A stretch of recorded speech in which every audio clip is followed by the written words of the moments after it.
Okay, hi, Michael. Hello, Michael. Uh, we, Hi. my old friend. I realized today that we have almost known each other for 30 years. We met in '91 in the summer, so it's almost 30 years. It's incredible, man. At the, yes, that's of English, Lake Constance, is that it? Yeah, Lake yeah. Constance. Yes, that was fun, a fun Yeah, time. yeah. And so this is the first time I have non-English speaking guest here, and so we're gonna But I do attempt. speak English. Yeah. I know. Not native speaker. Yeah, So we'll just try this in English, and I'm sure it's funny. It's going to be funny. Yeah. So we started out at Lake Constance, right, and met right. there. And you, I think I told you, but you became like a really big influence and sort of like a maybe unwanted mentor to me. By we played together, and you had like this and you still have this amazing musical taste and music collection, and you introduced me to a lot of great music, and I was a big fan of your tapes from the 80s, the Sonic Asteroids, and Early 90s, I think they were, must have been pretty new at the time. really, yeah, okay, But I'm not really sure. yeah. So when I got to know you, well, I got to know you as a creative person and as a guitarist, and but from the very beginning, you were using like on the Guitarcraft course where we met, you only played an acoustic guitar, but when you were uh, playing for yourself, let's say, you were always using electronics, and that was also like a huge influence on me how you used electronics.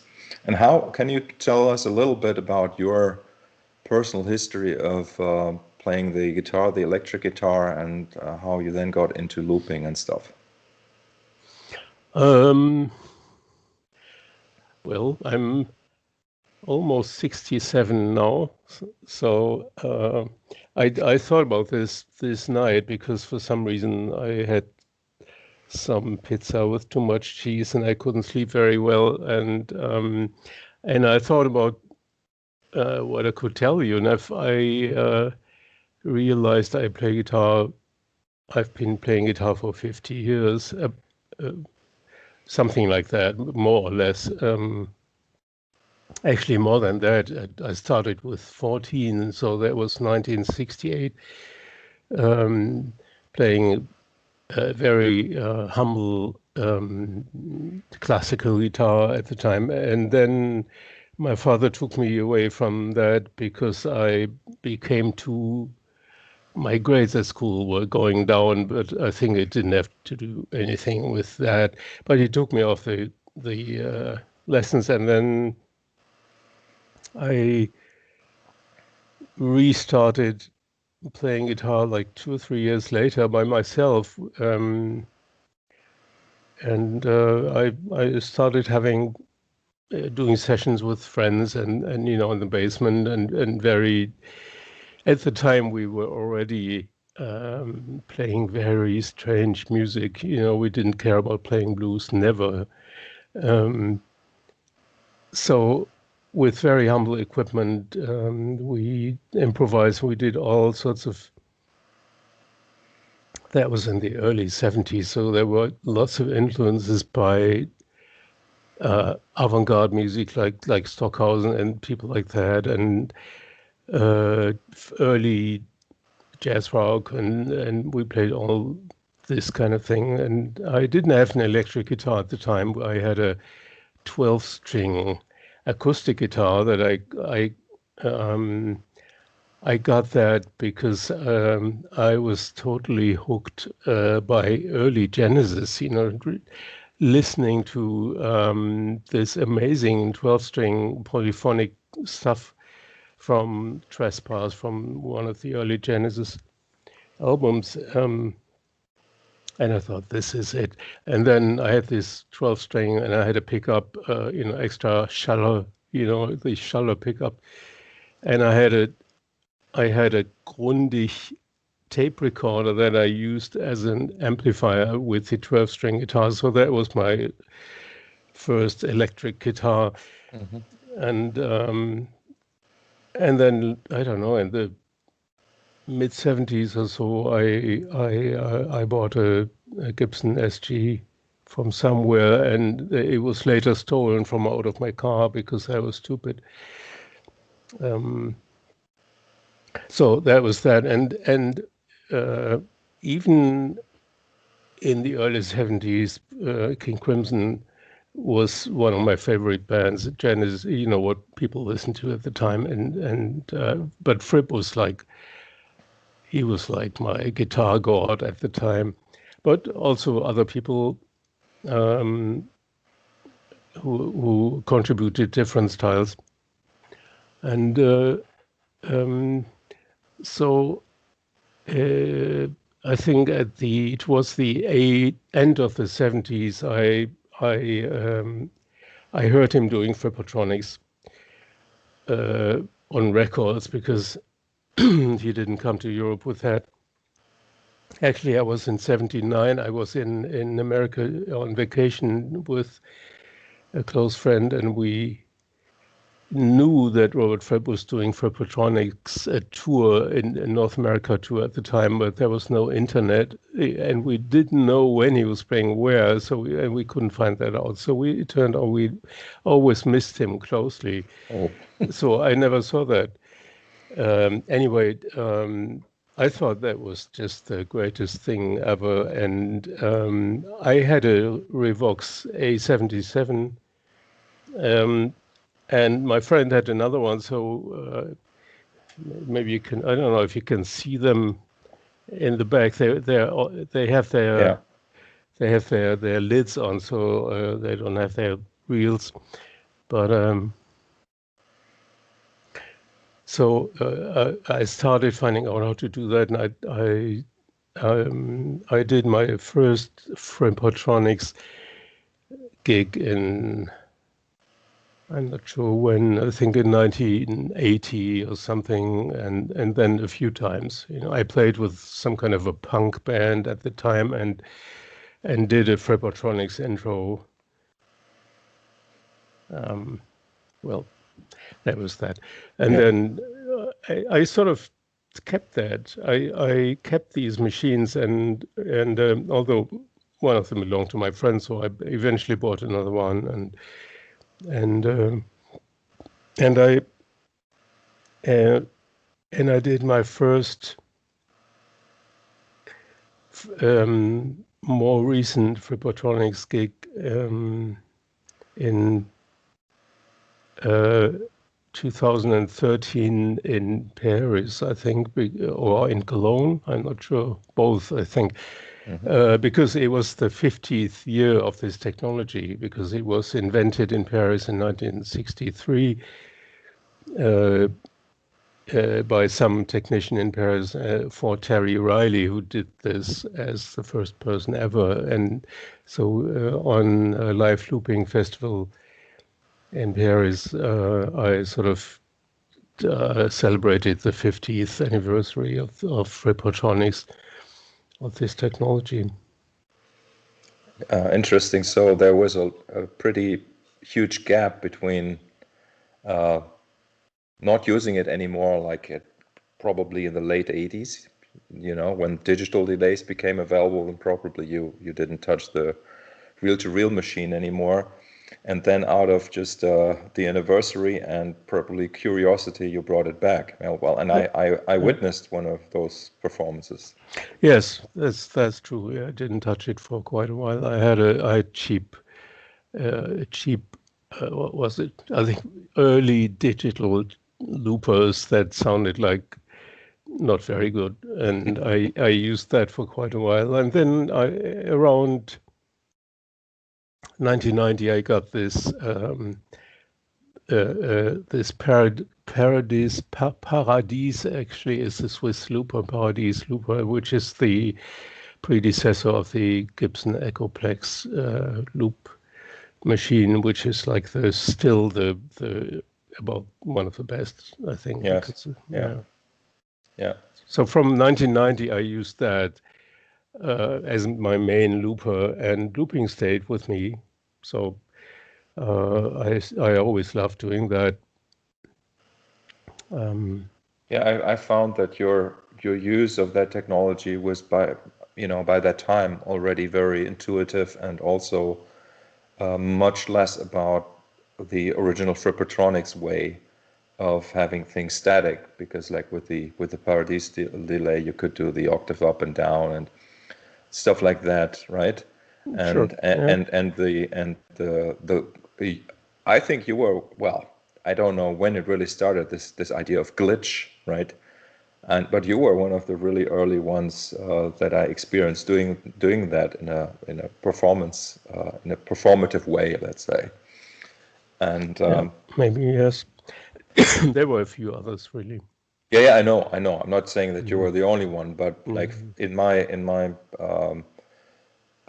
me being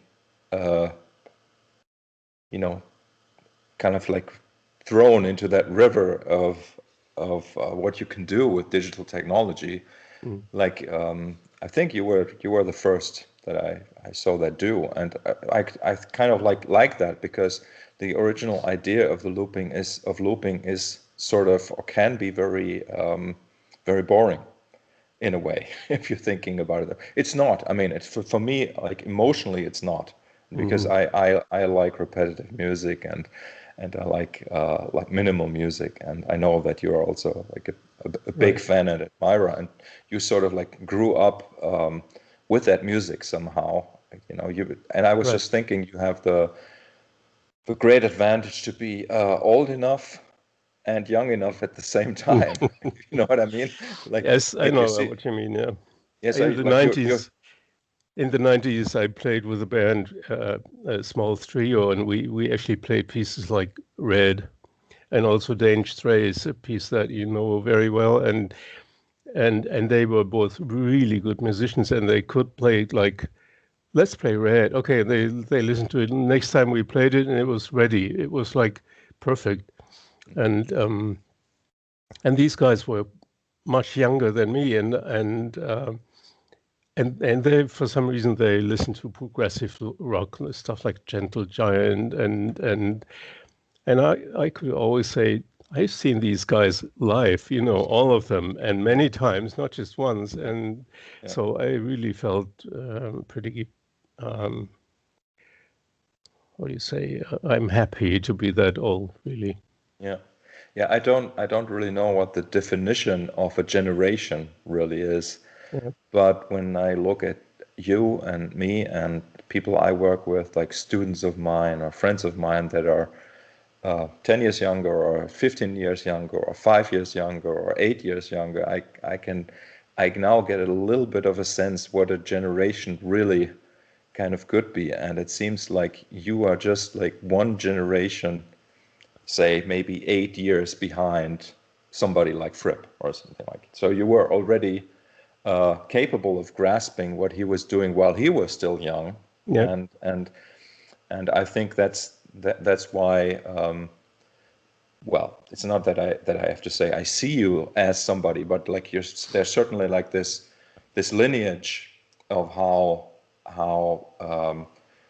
certain information is being processed by later generations, and I find you're playing, even though sometimes you get this you get the Fripp thing, but you also have something very unique about how you compose, and you have a huge. And really I haven't really been following that closely in the last 20 years, but you've always been making music, right? There has never been like as far as I remember, never been a longer phase where you have not been experimenting with some sort of new technology or musical instrument, or even you've always worked with your guitars. And so what have you been putting out recently? I was afraid you would ask that. Actually, I find that I'm um, excited with too many things, and I've always been like that. It's when I look at YouTube, your career, can we say, feels much more like focused and very you're doing this thing, you're doing lots of things, but it feels more like you really concentrate on this thing and you're doing it really, really exciting things that you're putting out. And when I look at myself, I think I'm not like that. I'm admiring that when people can do that, but I'm like, there are so many amazing things that I get drawn to, and there's simply too many of them. So I'm not really focusing on the one thing, and I'm not really even focusing on looping with the guitar. That's just one of them. And I can do some of that. I can do it to some extent, but it doesn't really feel like this is the thing I'm doing, because there are, I don't know, 27 other things that I'm equally trying to do, and none of them very good. And also on top of that, or on bottom of that, I never tried and never even thought about, I'm turning down the volume a little. I've never thought about trying to be a professional musician.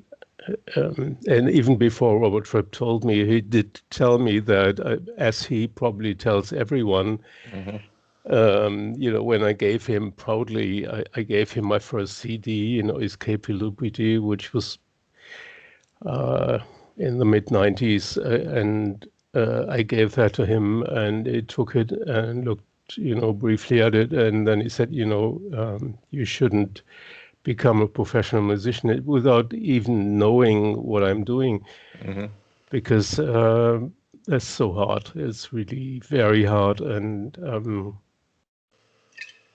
if you really have to do it, then okay, then do it. But otherwise, just take it as a hobby. You have a beautiful hobby, and do that.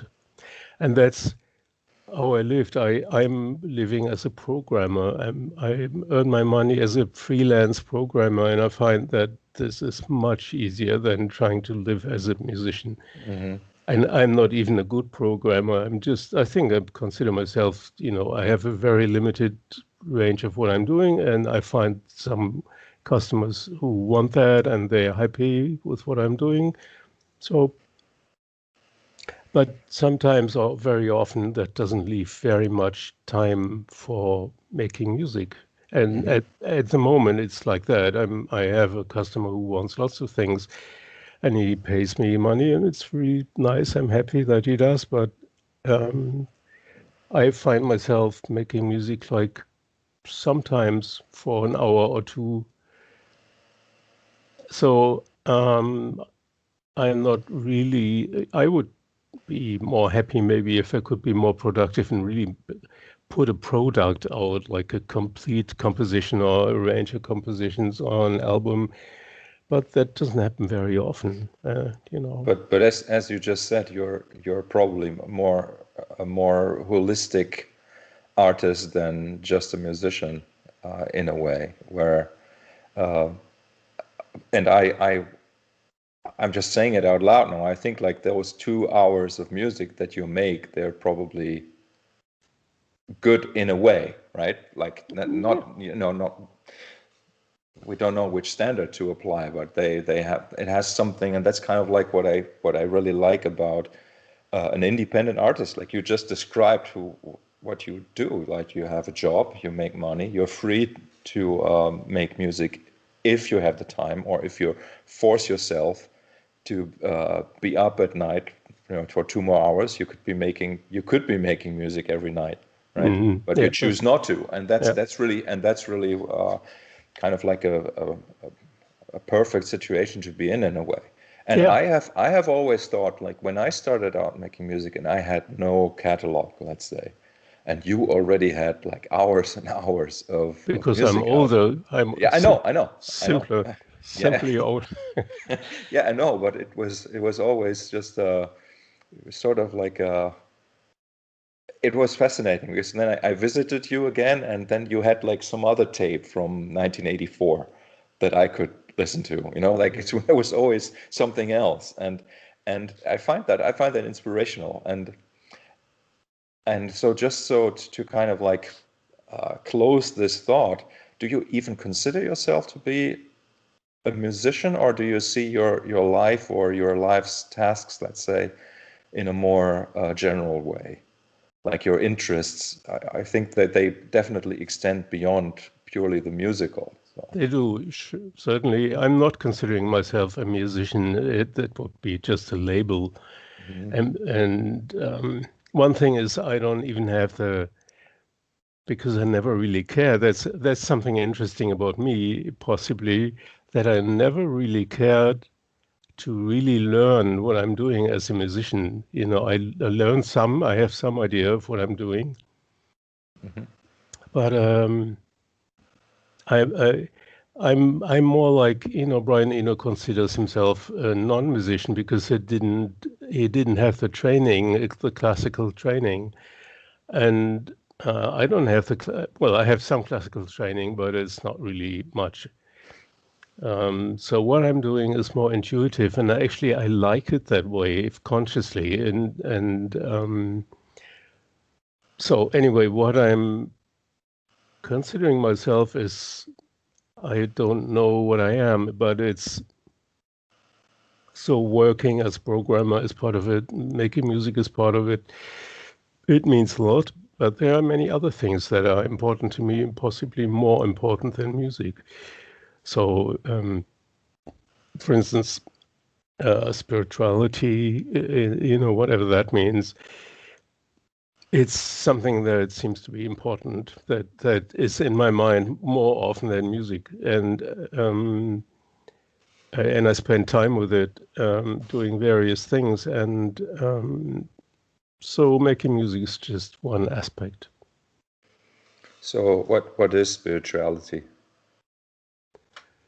Well, I mean, how do you define it? I mean, I was thinking that I really see you as a person who is a great friend, and I think a great friend to many. Like this is well, or you could just say you're very friendly, right? And and that I see that as like a big part of who you are, and that leads to some sort of community as well. Because well, and I don't know, but to me it always seemed as if you are quite active in not actively holding groups together, but somehow you've been part of circles of people that have like kind of like similar interests. And I remember the chain tape thing. collective, yeah, Yeah, tape yeah. collective, yeah. Yes, and then obviously the loopers community, and that has been something you've been involved in like actively like for 30 years or something, right? Yep, yep. It's, yeah, but spirituality. Spirituality, well, that's something very personal and personally different for everyone, I guess. And to me, it's just my personal thing that has to do with becoming conscious. In a general sense, I think spirituality is about becoming conscious. And that could include music. I think for Robert Fripp, who is a very spiritual person, music is his tool of choice, or the way he materializes the things he's learning on the spiritual level. So it could be that, and but it's not. It's something that feels to me like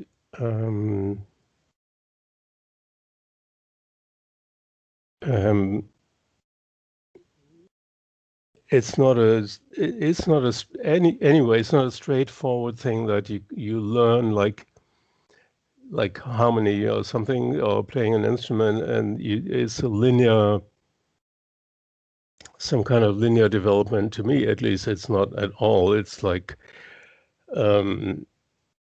stuff is happening, and it feels like it's coming from outside, more or less, or it's in my body, or it's some kind of all the conditioning I got from my parents, all the problems, all the bag that I'm carrying, like everyone. That's a very specific set of conditioning that I received and that I have to deal with, and that formed my personality. And the way I'm handling that follows a certain path that I didn't. That at some points I thought I understood what I'm doing, but I'm losing that again. So it's changing quite a bit, and it feels like something that's going on an unconscious level, like a river that's sometimes above the ground and sometimes it's underground, and then you think, where is it gone? And it's gone, and you lost it, and you keep walking, and then maybe you find it again because it comes back to above the ground, and that's what it feels like. And many things are happening in my spiritual development that are hard to explain or put into words. Except maybe for people who do similar things and who are close to me and who somehow know what I'm talking about to some extent. So, do you think that spirituality is something that one needs to develop, as you say, like, or is it something that is there, probably?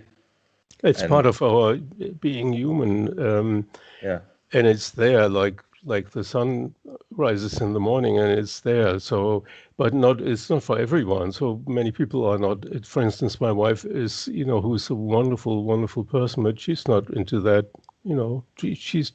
She's going. Her own process is going somewhere else, and it's great.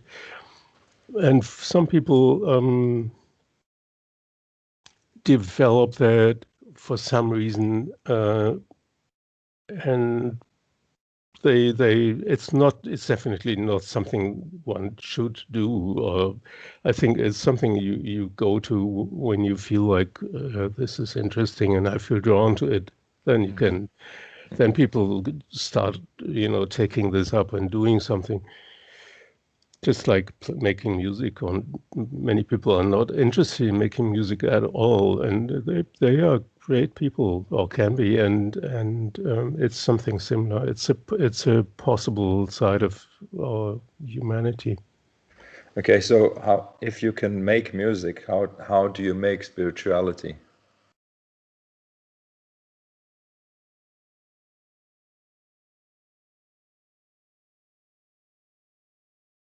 Well,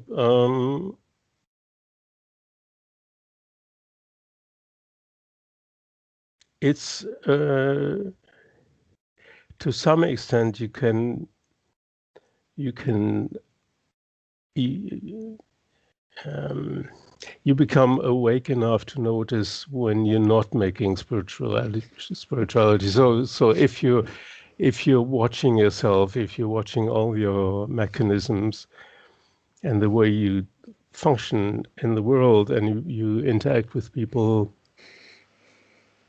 if you're watching yourself when you wake up in the morning, first thing when you wake up, the very first thing, are you going into a movie of thoughts about this and that and problems, and you forget yourself, or are you consciously there and you're awake and you notice that you're lying in bed and you're watching yourself? So there's a difference. And then, but it's actually, if you look at it very closely, it's not something that you can do. I believe actually that actually you cannot do anything. Actually, I'm not believing in anything that's remotely like free will. I think we are all completely conditioned, and anything that we can do is something that comes out of this interplay between conditioning and this other thing, there's another aspect of us that's not conditioned, that's completely free, but it's not something that can ever belong to our ego personality, but it's something that is somewhere out of that. That's more, many people call it soul, maybe, but then it's difficult, juggling with all these ideas, because actually the thing is about going beyond ideas and going into this immediate thing, and being with that, and not being in this virtual reality that's our thinking, which is going on all the time, like people listening to the radio all the time. But that's something that, many people would agree with that, I guess, who do some kind of spirituality, but the way you do it is very personal. If you, for instance, if you have a practice, if you meditate every morning, or if you don't, if you take mind expanding drugs, or if you don't, or if you, I don't know, whatever. There's so many different ways to do it, and anyone has to find one's own path to that. I think a good metaphor that you already used is the one of the bags or the baggage, right? And yes, I once heard someone say, or I read it somewhere, that like anything that you can imagine to put into that bag, right, is not you. Right? And you because you could take that bag from off your shoulder and put it in front of you, and you can look at it, and you can talk, and what remains basically could be you or whatever, or and I sort of like hear that idea from what you're saying there. Yeah. And like for me, certainly music has been a big part of that, kind of like I don't want to call it a tool, but maybe a material that I interact with in order to gain some more knowledge about myself. And that's also like one of the things that I sometimes say is that I think like the music that you listen to when you were a child, it's always worth revisiting, because it's really probably like your oldest friend who's still alive, and you have this very long relationship, and you can see kind of like in a relationship to that music, you can see how you have changed, or what kind of understanding you have gained over the years. And so you were talking about, and I actually had this in an interview with Kavos Torabi a few weeks ago, talking about LSD, for example. I personally I've never tried anything like that, so I don't know what I'm talking about, and that's also why I'm still curious, which probably means I should try. But is there do you think there's real merit in altering your experiencing of the world? To some extent, I think there is merit, because it'll give you a new perspective on yourself, and one that can be powerfully true in the moment. And you had no idea, that it's like you suddenly find that you didn't know that you have arms, and suddenly you find that you have arms, and it may be of merit. So, but it's not like you can continue doing that. It's just it can give you a point. It can be a pointer. It can give you some openings.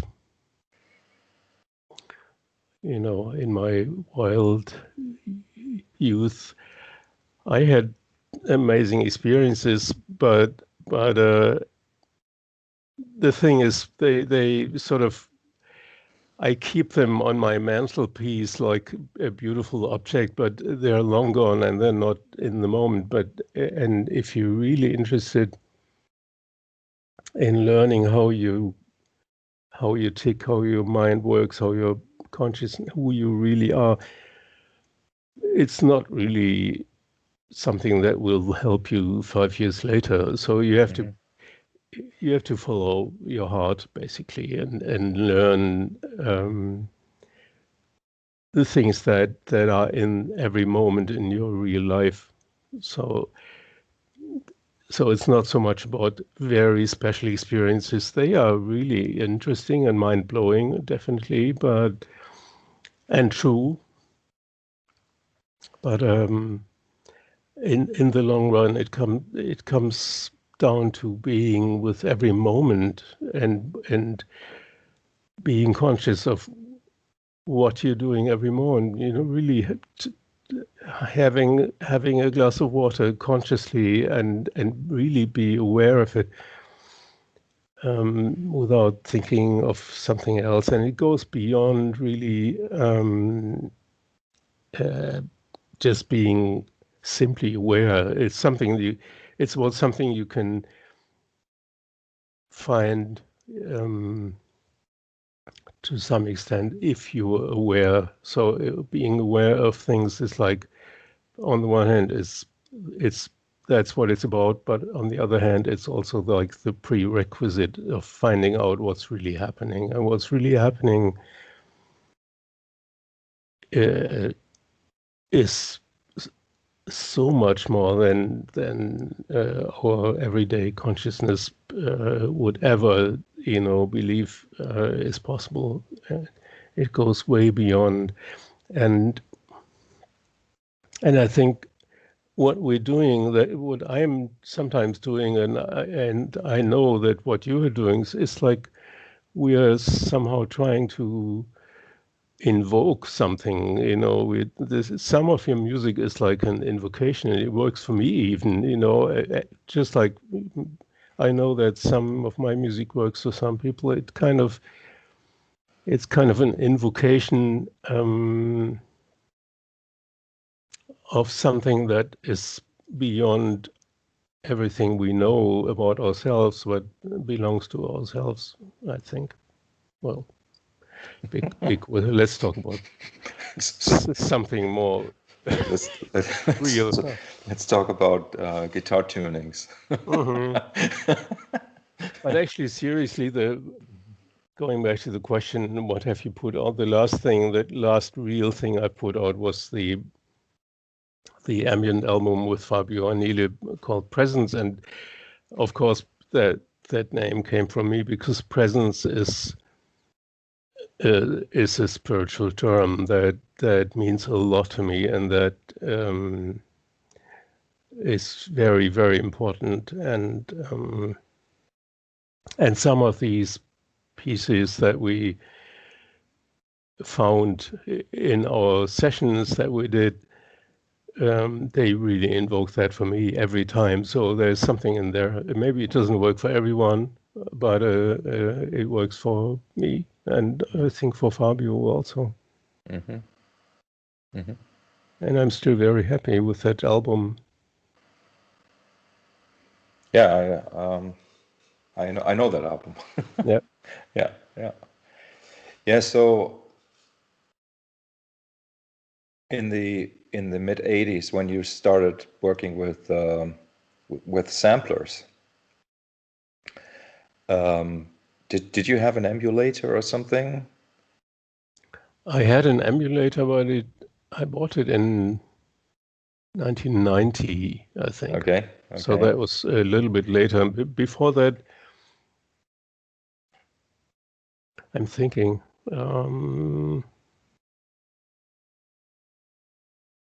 I think I used samplers. I did use samplers in the mid 80s, but they didn't belong to me, but to my friend Hans, which is incidentally my neighbor now for 20 years and an old friend.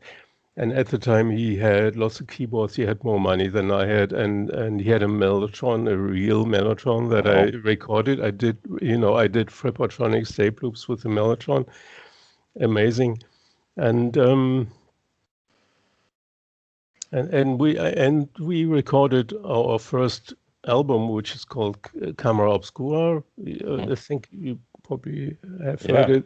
That was in '84. It was a bit ambient and a bit krautrockig, something like that. And we had a Fairlight and, these kinds of things. It's cool that you mentioned krautrock, because in a way, you are a krautrocker, really. Well, I grew up with it, so yes. yeah, I mean, definitely. And Amadou is deep in my genes. Amadou was always my favorite band. Yeah, and I know that I heard Can for the first time at your place, and and I really also like the mindset that you have of being sort of still wanting to be a dilettante, right? Even though you spent your whole life working with those tools, Yeah. you're most certainly, like, in some definition of the word, not a dilettante, but in another. In some way I am. Yeah. Yes. A couple of years ago, I had a guitar teacher for a very short time. He from, I think, Cologne. I just met him by chance and asked him, and so we played a little bit together for a few hours, and he eventually said something like, and he was a guitar teacher professionally also, and he said he'd never met anyone who could not play guitar so well, So I guess that's where I am, and I like that. I'm one thing that I notice about myself is that I totally lack any ambition. That I'm not interested in really, putting much effort into getting somewhere else. I want to find out what's here, right now. Yeah, but you're getting excited about the music you make, or the discoveries you make about yourself, right? Stuff is happening, Yeah. without any ambition. Stuff is happening, and very often not. Very often I play for 2 hours, like I said, and I'm frustrated because it's just boring. And it's boring. It tends to be boring if I try to play like, or if I try to emulate some kind of a style, or if I am too concentrated on tools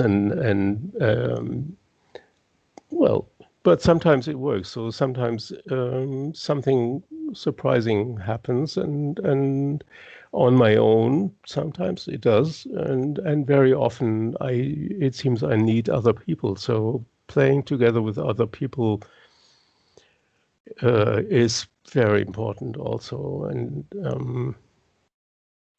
Yeah, for sure. For sure, and the for instance, Robert Fripp also always talks about the fairy, the good fairy, who sometimes comes for a visit if you make music, and she only comes if your house is cleaned up, So if your mind is somehow clean, whatever that means, and then you have a chance that the fairy can come to visit, and sometimes she does, and it tends to happen when I play free music, so music that are not compositions but coming out of the moment, and sometimes I know, okay, now she's there, something magical then happens. That's something I find is difficult to achieve from me alone. I don't know why that is. Yeah, for me, maybe you remember, but when I started studying in Bielefeld in '93, and shortly after we started meeting for doing sessions together with Leander Reininghaus, and I was in a free improvising orchestra at university. Yeah. Like every Wednesday night was the Chaos Orchestra. I vaguely remember that. Yes. Yes. And that sort of was my introduction to this, like, inviting the good fairy, and then we continued that with electronic, and like when we started playing together, we really played with a lot of electronics, and only a little bit later then we had this sort of acoustic version of our trio with Leander. But these first electronic get-togethers, let's say, and improvisations, they have been like also kind of important in forming, like my understanding that this this house that you're, this clean house or whatever you said, that basically any extension of your person can be part of that environment in which you invite something, right? Yeah. And that has stayed with me ever since. And like I have to mention this, like the Sonic Asteroids, like your tapes that you said were from the early 90s. I thought they were older, but there is there are these musique concrète pieces on there, like the plastic bottle descending staircase or something, which Right, was right. You right. remember that? Yes. Yeah, with a Oh yeah, that was a sampling piece, wasn't it? I yeah, sampled it. Yeah. yeah. You sampled it, slowed it down maybe, or Yeah. something like that, and it's an incredible piece. And Yeah. I forgot about that. Yeah, it's true. I it, used to Prophet 2000 sampler. I think that belonged to my neighbor, and I played more with it than my neighbor himself did use it, and I loved it. It could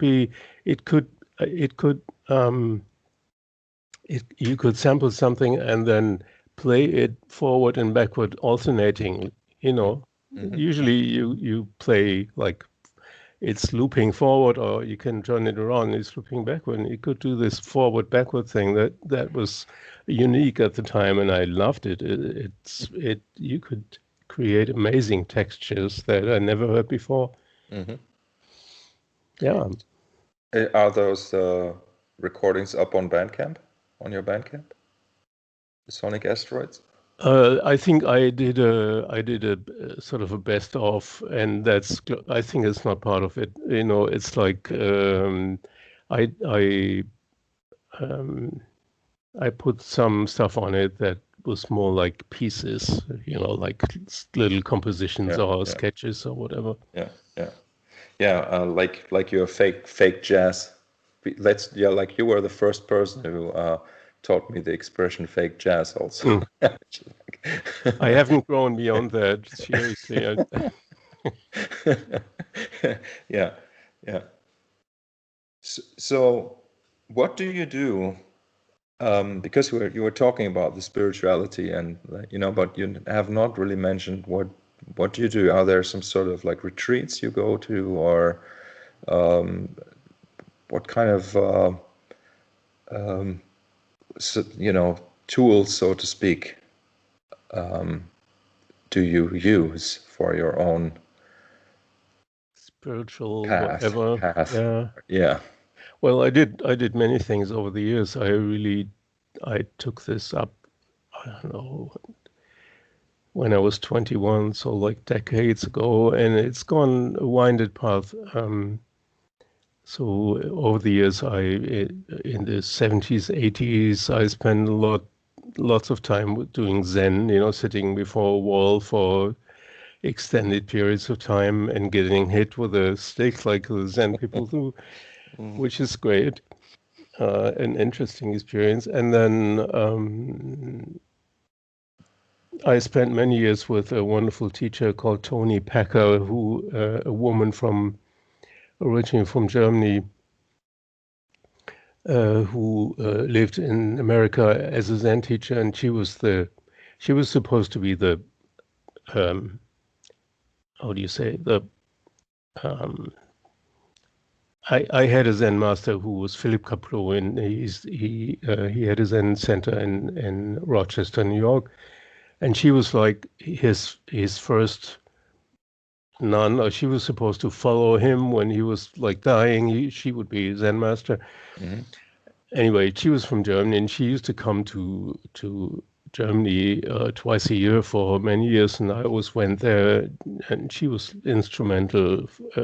She was really a big influence, and she went beyond Zen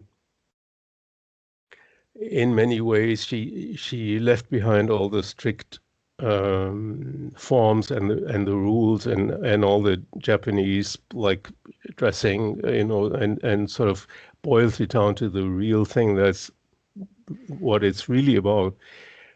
And eventually she decided that she couldn't be a Zen teacher in the old sense any longer. So she went to her Zen master and said, look, I cannot do this any longer. And she started her own school, which is much more open. And it was all about becoming conscious, really looking at your mechanisms, looking at all the unconscious ways in which you behave. And there are lots and lots and lots of them, many layers that can be looked at. It's a long topic. I cannot really talk about this in enough. It's really, it's on the one hand, it's very simple, and on the other hand, it's really big. So anyway, I was with her until 2003. No, that's not true. She eventually died, I think I forgot when, 2008 or 9 or something. In 2007 was the last time I saw her. I actually went to her center in upstate New York, Rochester. It's called Springwater Center. And, wonderful people are continuing her work there. But during the 90s, I talked to an old friend, a woman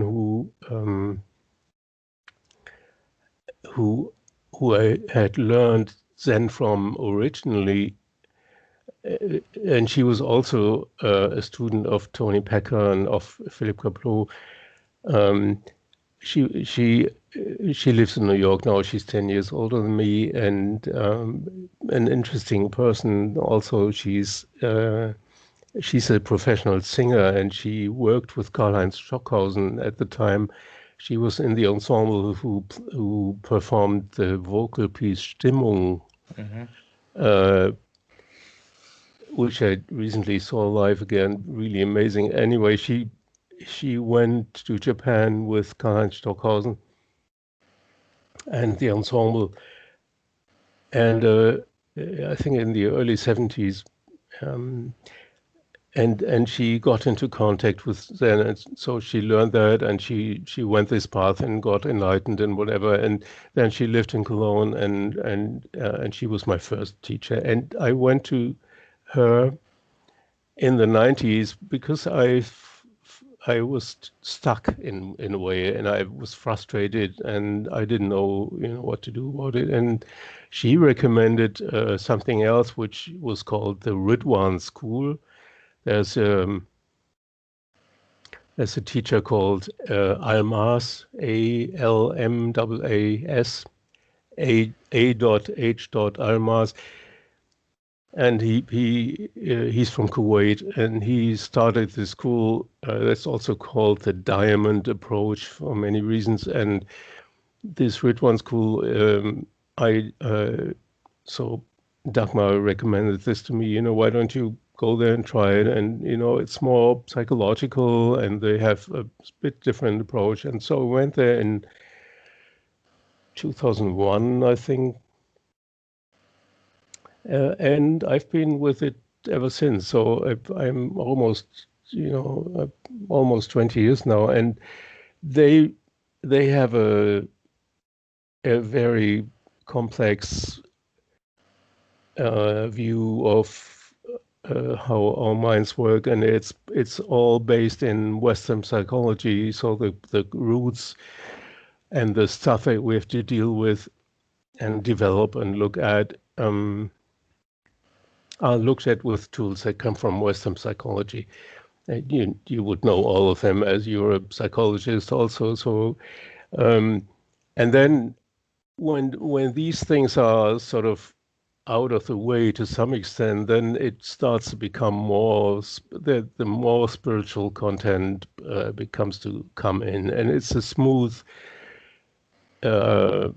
it's not two different domains, but it's just one domain. Is how our minds works, and they have a number of tools. One of them is called Inquiry, and that's interestingly something that Tony Packer also did.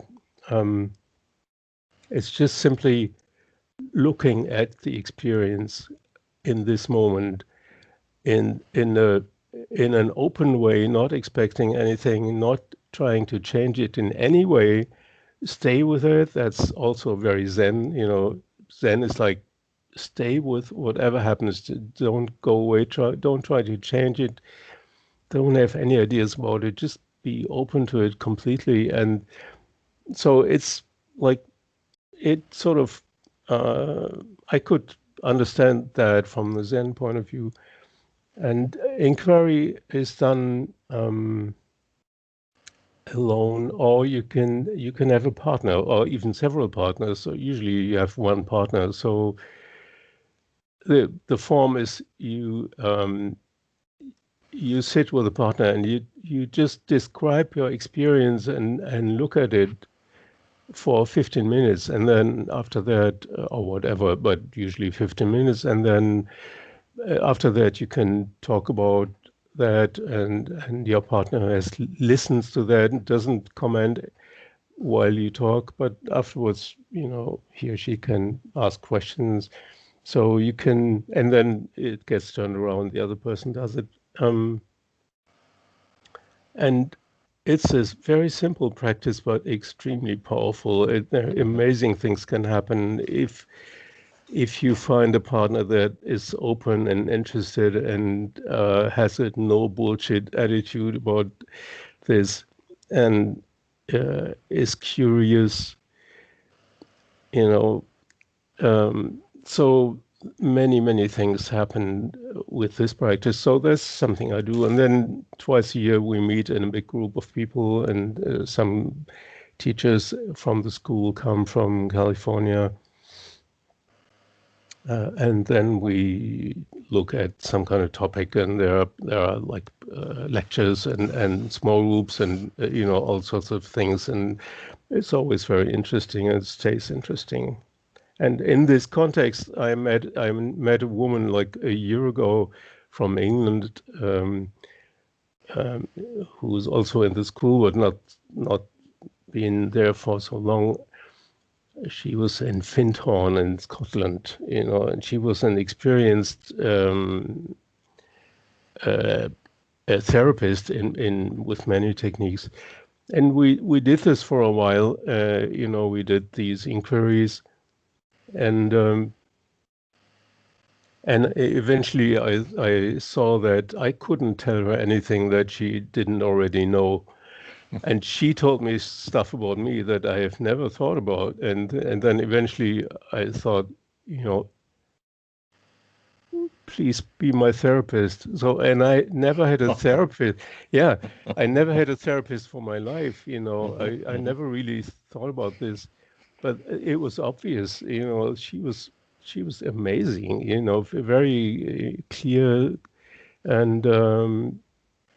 and helpful and very experienced. So since a year, I'm having a therapist now, and so that's another thing that I never thought about, and that life brought me without expecting it, and it's doing something with me. It's really changing the way I function in subtle ways, but it does something. So I'm very happy about this.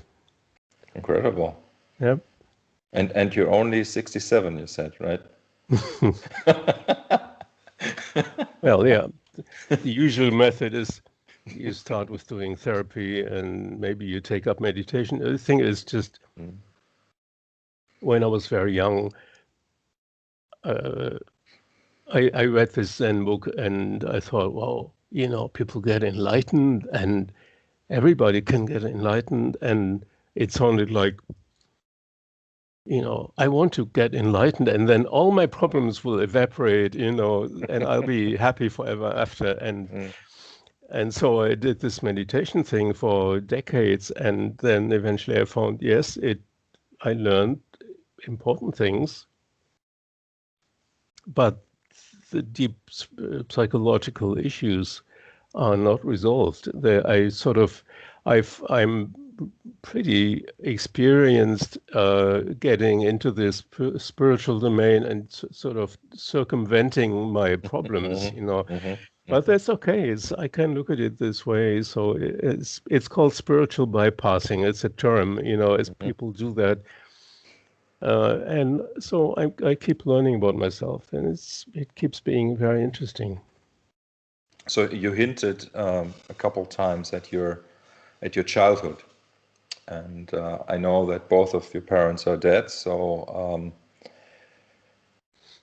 do you feel like maybe talking a little bit about your childhood?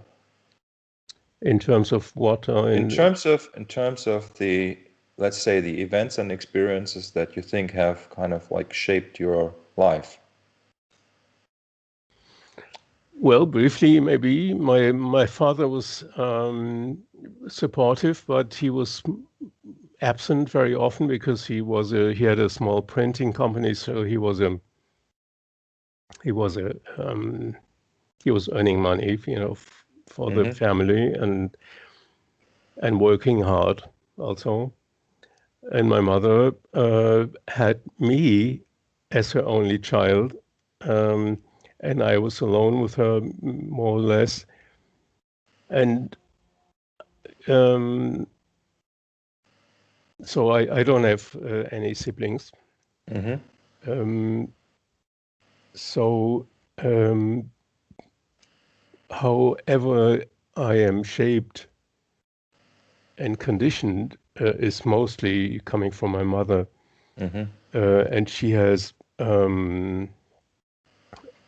given me many good things, but she has also given me many difficult things. So I'm trying to deal with my conditioning that is, for instance, the fact that you think that I'm a nice person and friendly. That's something you said in the beginning.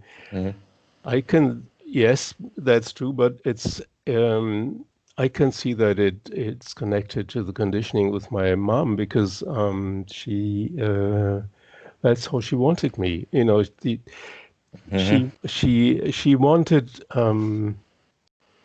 She wanted a kid, and she wanted me not for my own interest so much, but she wanted me for her reasons. So I'm sort of an extension of her self, her wishes, and I've become my personality has developed in some way that was going along with what she always wanted, and part of that is she wanted an intelligent, friendly, guy, son, a small son at the time, and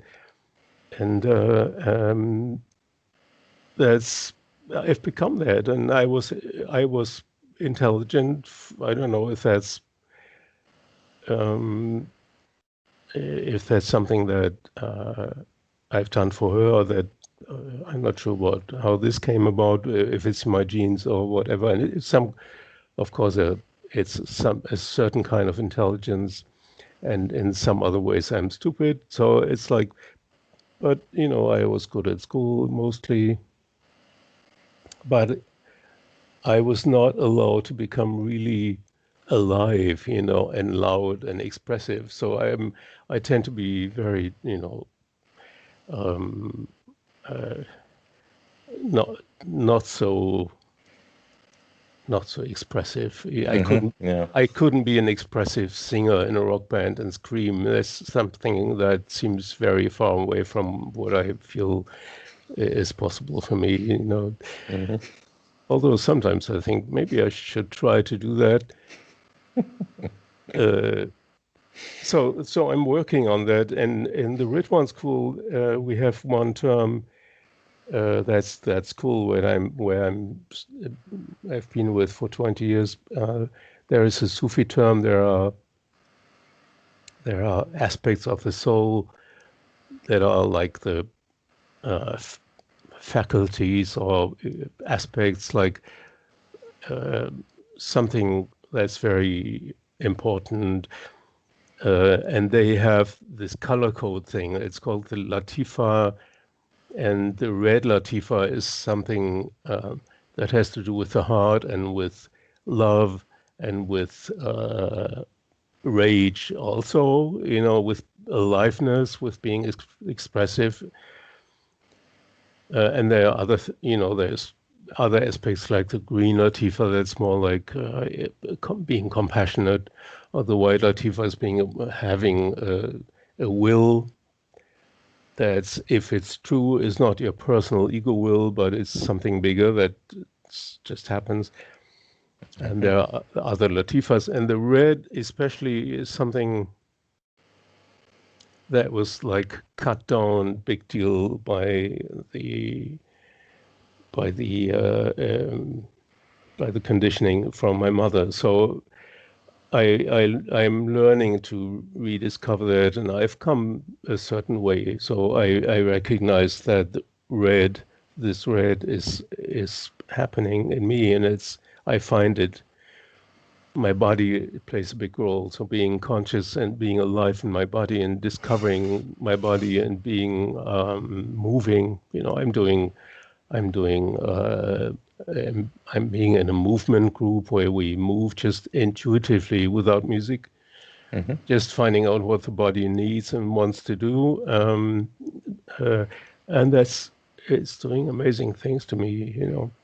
So I'm doing, for instance, there are 10 or 12 people in a group, and they're sitting there, and I have 15 minutes to move in a big room. So I do a 15 minutes movement improvisation in front of these people, and I feel completely present and happy in myself while I'm doing it, and it's expressive and it's beautiful. At least that's what I heard. And I'm learning these things, and it's very interesting, to open doors. And there are many doors that can be opened, and to me, many doors are still closed. But that's okay. The punk rock singer is still closed. That It's door. still closed. It's not possible this year. Maybe 2022. I'm secretly working on, but streaming in my car. But well, yeah. So when I called you nice and friendly, what kind of reaction does that generate within you? Like, does it just remind you of what your mother wanted you to be, or is that actually kind of like a negative emotion when you hear that? well, it's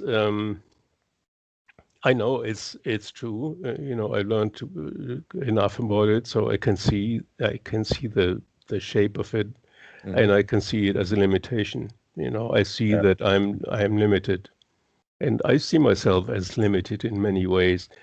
But on the other hand, I've learned to love myself. Really, there's a deep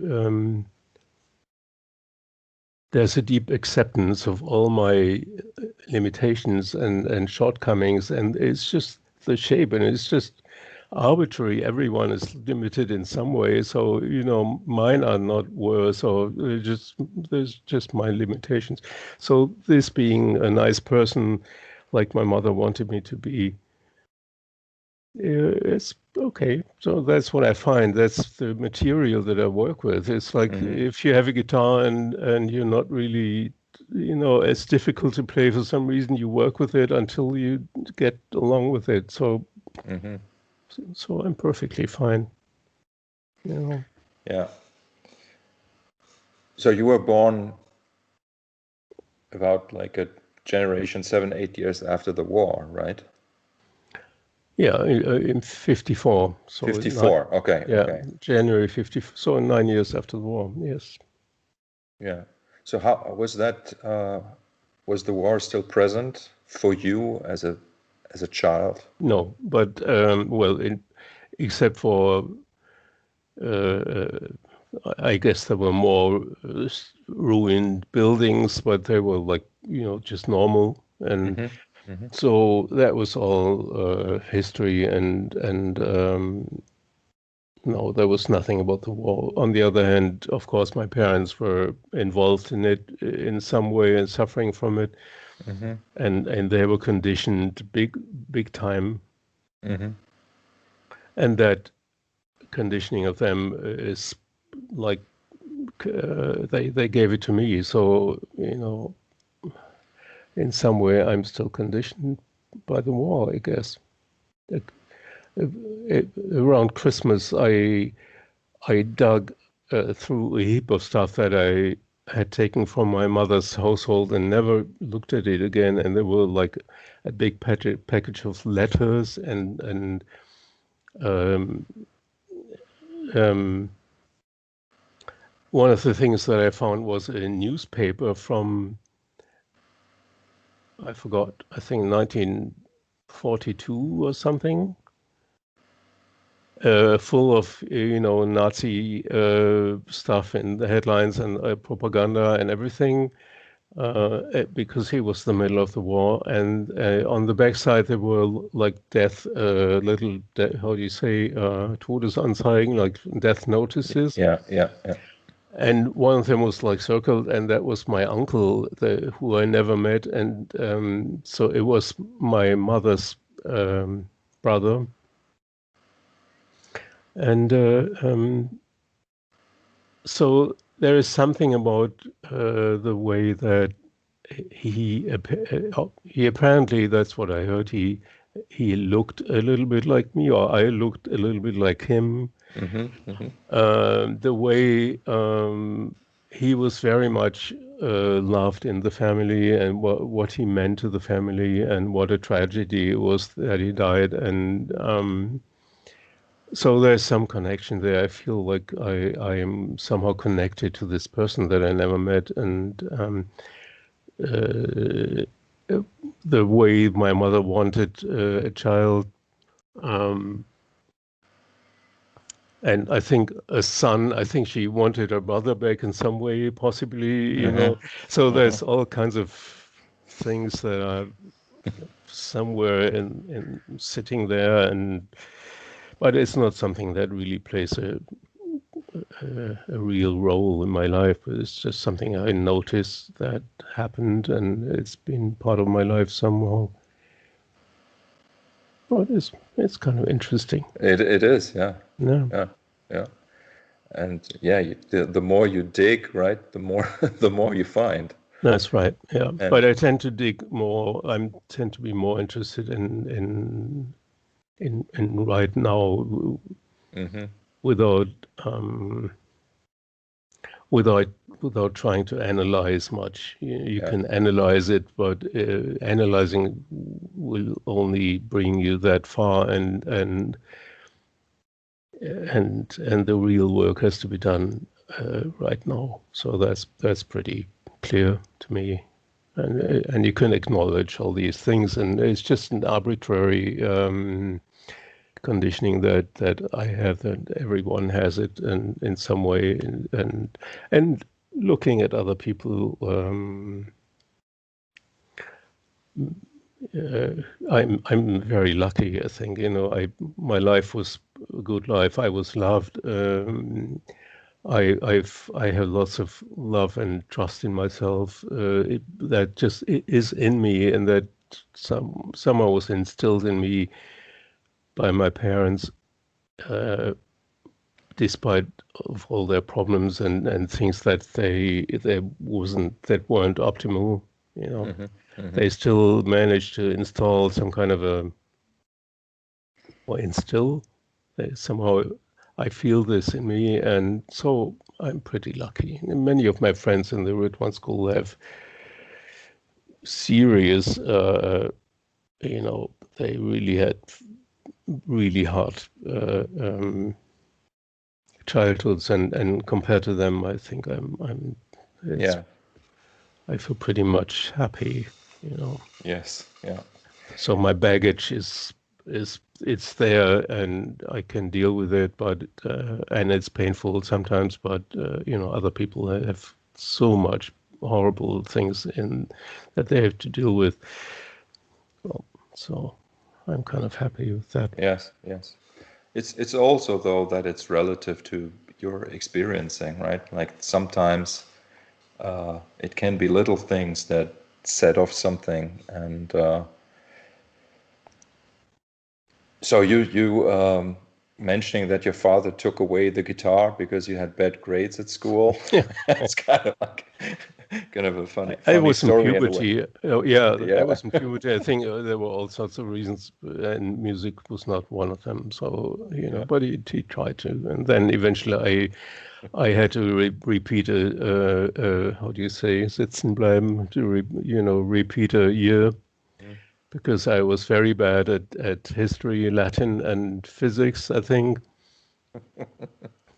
And well, so Hey, so from just in your lifetime, you've seen an incredible development of technology, right? Like when I yeah. think back at the first conscious thoughts, let's say maybe that was in the late 70s, Mm. but you kind of like saw the whole computer revolution I saw the unfold. moon. I saw the moon landing on Yeah, TV. Yeah, yeah, incredible. that was And I mind-blowing. know, I well, like like normally I'm not that kind, not that interested in pointing this out, but for you, with like knowing you and like your incredible intelligence also with today's technology, and you actually at some point becoming a programmer, as you said before, and that's your main gig, right? And so uh, it's just mind-boggling, right? Like maybe in the 50s you had a radio, and then at some point maybe black and white TV, or Yes, yeah, basically. and, yes, yes, and um, and then like just 20 years later you were doing frippatronics in a way, right? So it is amazing. And then Mhm. going like from the late 70s, early 80s to the early 90s, and everything all the equipment is digital, and you could loop at 16-bit quality, Right. you Yeah. know, and it's kind of incredible, like this Yep. whole story. And do you find that there have ever been like these really huge um, changes of paradigm in your lifetime when it comes to just the technology? Or do you experience everything to be just like a logical sort of progression? In terms of music technology or more general, Both. um,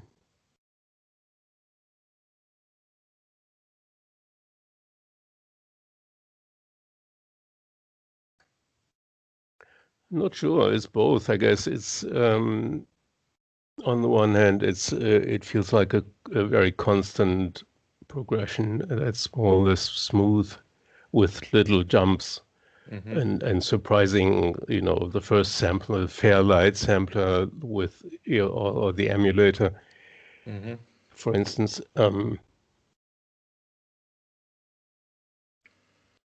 That was pretty mind-blowing. But other than that, it was like, I eventually had my first computer and it sucked. And, then I had my first Atari computer that could be used to record MIDI. Mm-hmm. Uh, but it was not that mind-blowing. It was like something new, but the development generally felt like I remember now you working with Logic or Notator or whatever it was Notator, called. yes, Yeah, yeah, yes. yeah, yeah. Mm-hmm. And some of the pieces on these ancient Velocity cassettes were done with that. Mm-hmm. Mm-hmm. Yeah, And yeah. when did you get into programming, and Um, how? when I when I started in 1985 with programming because I had spent many years studying English, mostly to become an English teacher. So I read Shakespeare and these things for many years and spent time with that and learned lots of different things.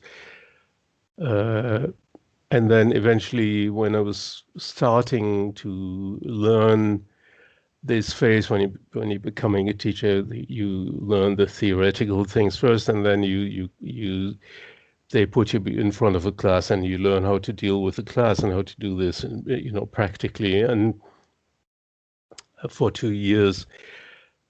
And when I started doing that, they called us together and they said, it's nice that you're doing that, and please continue doing it, because after that you'll have a complete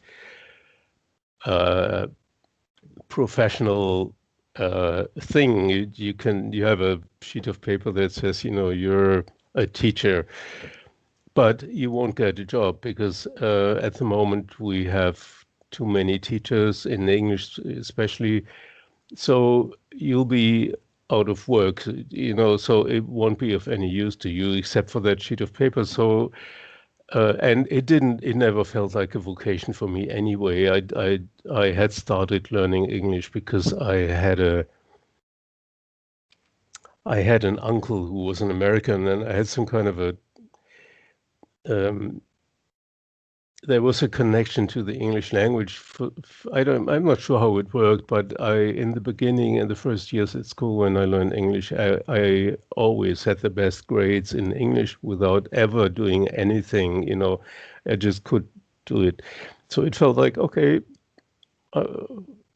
actually I was more interested in doing physics or something and becoming an astronomer, but I suck at math. I'm really, really not good at math. My mind, I'm interested, but my brain refuses to be good at math. Okay, so I had to do something, so I started learning English as a teacher, and then at this point, I had to throw it away because they didn't need me, and I wasn't too unhappy because I couldn't envision, me being standing in front of a class and teaching them grammar, which I still hated, and giving them grades. That was like, oh, why should I do that, So, and then a friend of me who had done similar things, studied similar topics. He had started throwing this away and learning to program on some kind of school that he could go to. And then I did this also. So I went there and I went to the school and did 1.5 years of learning programming, different kinds of programming.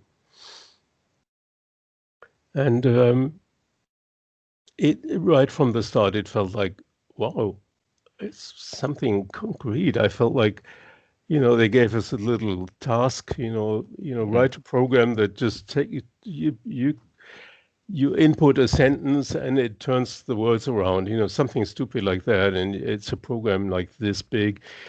But you start doing that, and you get a vague understanding of data and how to manipulate them, and then you write this and you run the program and you get an error, and then you look at the error and think, oh, I did this mistake, and then you fix the mistake, and then it runs, and then it does what it's supposed to do. And that was something I didn't know before, because when you study English and when you learn to interpret some romantic English poem by Wordsworth, it's nothing, it's like you can do that, but it's like it doesn't feel like you really have an ability or you can really do something.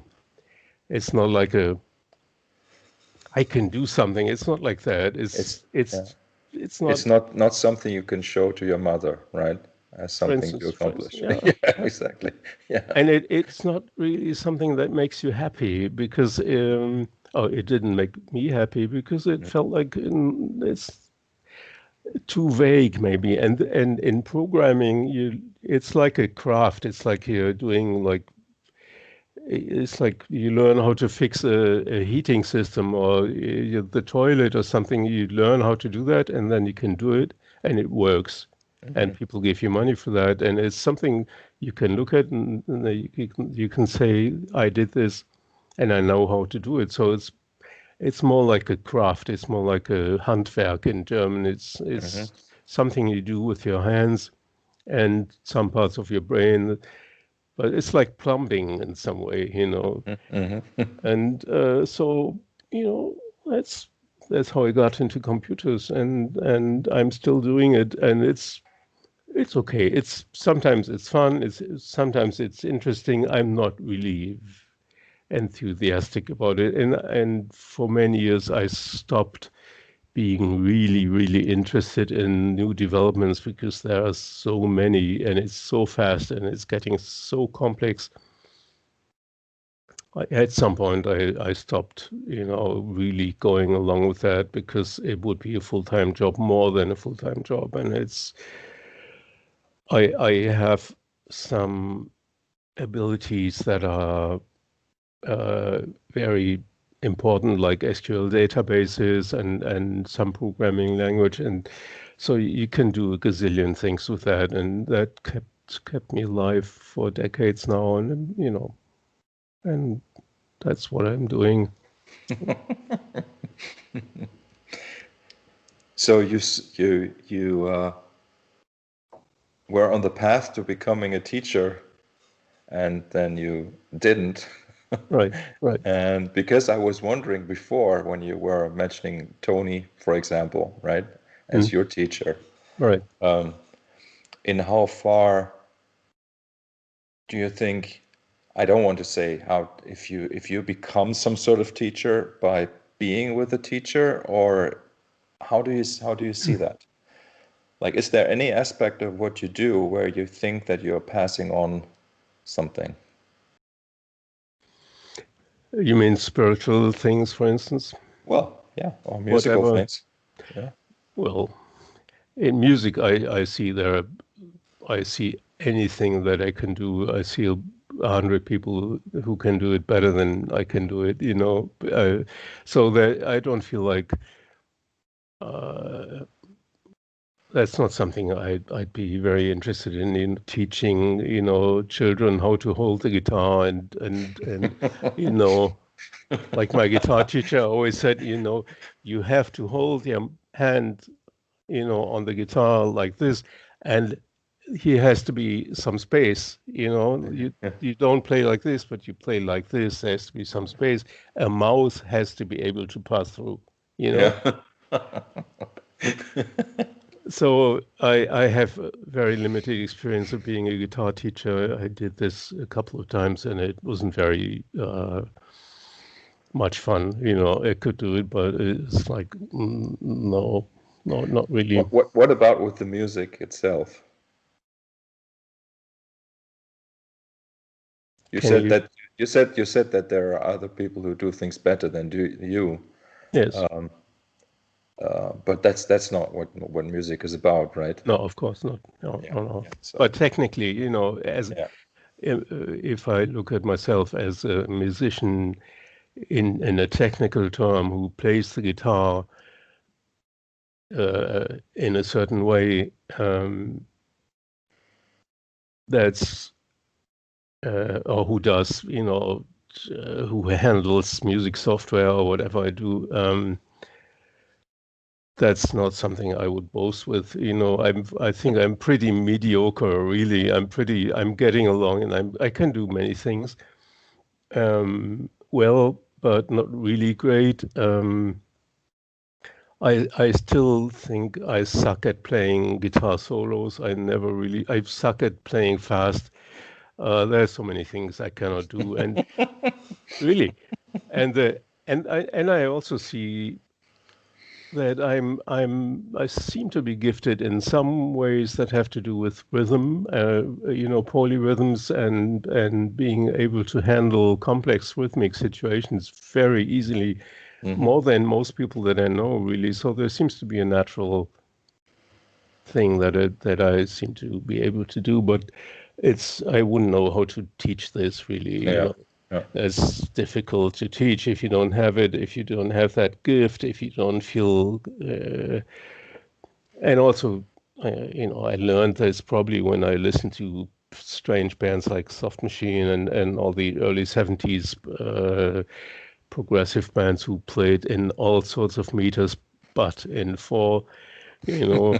So it's in my blood, and somehow I learned that, but wouldn't want to teach that. And in spiritual terms, being a spiritual teacher, sometimes for some time I thought I could teach things to people, but I'm beyond that. Now I can see that this is also very limited. And there's I could possibly become a teacher in a limited way and teach beginning stuff to people who are really interested. I could do that, being aware and be meditating and I don't know, feel your feet and be aware of the space around you and all sorts of things. But that also feels like there's so many people doing this already. Why should I bother? Unless somebody comes to me and wants that. Yeah. But that would be personal. I'm working with the people who are working with me. Really, I have a very good friend in Southern California, a German woman, an old friend. We've been working with each other for, I don't know, 5 years every week, or more than 5 years, probably. I don't know, very long.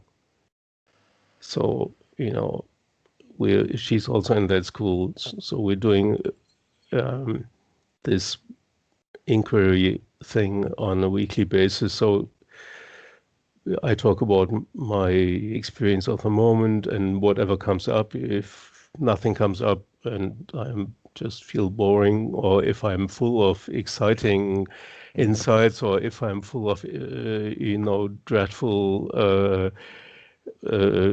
problems, whatever it is, and so she knows every square centimeters of my soul, and she is somewhat similar to me, but then also different, and I know every square centimeters of her. So in a way she's my teacher, and then after that I'm her teacher, and that's like a mutual kind of a teaching situation. That's just, I'm totally grateful for that. So on a small scale it it works, that I could teach something, in a limited kind of way, and that it's wonderful if it's happening, it's magic. Yeah, it's wonderful indeed, and that's also like what I was kind of like going for with that question a little bit, to raise a little bit of awareness that we always have some sort of, I don't want to say it's like a big responsibility, but there's some sort of responsibility that we're always also in a teaching position if we're interacting with other people just That's by being who we are. yeah, So it's not by calling ourselves teacher or yeah, whatever, right? yeah. And That's I agree. Yeah. yeah, And you're either aware of it or not, and you do your best, and you can think about it a lot, and then maybe you can do it a little better. But I believe we always do our best, and if we're dicks, and if we're, if we're really bad people, we also do our best. We do what we can, and it's just happening. yes, yeah, And So unless, I mean, in your situation, you have students and you have a technique and you have a gazillion things to teach them, and you know exactly what they are doing wrong. You can point them to it, and then it's a little bit more concrete. I think that's a different mode of being responsible and being a teacher. That's Sure, yeah. sure. Yeah, yeah. Even though I think that even if you're in a position like that, where you sort of have knowledge to pass on that has proven to work for some people, let's say, Mm, mm, there's still it's still important to also have the other side of the coin or the other face of oneself available and the other side of one's soul available to work on that more intuitive level of exchanging of exchanging, well, I don't know which word to use here, like whatever is circulating, mm, right? mm, So, mm. and yeah, and I mean, just going back to what I said at the very beginning, you were, without probably ever thinking about it, just some sort of mentor for me, simply because we liked each other, we became friends, and we played music together. You showed me your record collection. You played me Magma, and you know. Yes, Magma. Hey, still one of my favorite bands. Yes, yes, Yes. yeah. Isn't that? I think that would be a topic to speak about. What is exactly what's happening if you're listening to Magma and it really draws you in. What is it that is happening, and what does it to you, and what kind of place we are invoking or being sucked into, or what it must be, or any music that really, really touches us deeply. It could be anything. It could be, classics or Bach or whatever. And so what is happening there? That's an interesting question, I think. What place is that, and what does it mean, and what importance does it have for ourselves, especially if it's places that we had no idea existed. That somebody else opens. Magma plays, and you have never listened to it before, and you go, "Wow, I didn't know this world existed, and now I know it." And that's an interesting phenomenon. I think that could be a topic for more hours. Yes, I know. And yeah, I mean, because also like I'm sometimes wondering what is an equivalent of that experience that we have listening to Magma, I'd say, for people who are not listening to music, right? I mean, I'm just wondering what kind of material do they interact with, right? You mean people who don't listen to music at all? Yeah. Well, it could be books, or I don't know. It's a certain kind of richness that you find in yourself that is opened, that is made accessible by the music, that people who don't listen to music or who don't have this access, they miss that, but apparently it doesn't work for them. But maybe they have something else. And I have my wife. I can let's talk about my wife. She's not in the room. She's the most wonderful, about the most wonderful person I met, and highly intelligent and everything. But she's not really into music or spirituality, But I feel like there's just as much richness in her as I find in myself, and I'm not sure how it works, but it's there.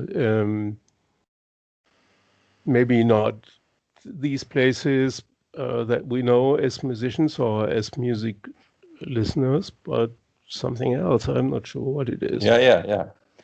I don't know. I Yeah, just put that question out there. I have yeah, no idea. Yeah, yeah. Okay, man. That was good. yes. Yeah. It was fun. Yeah. Yeah, Thank you for thank you. this. And Thank you for this also. Yeah. yeah, this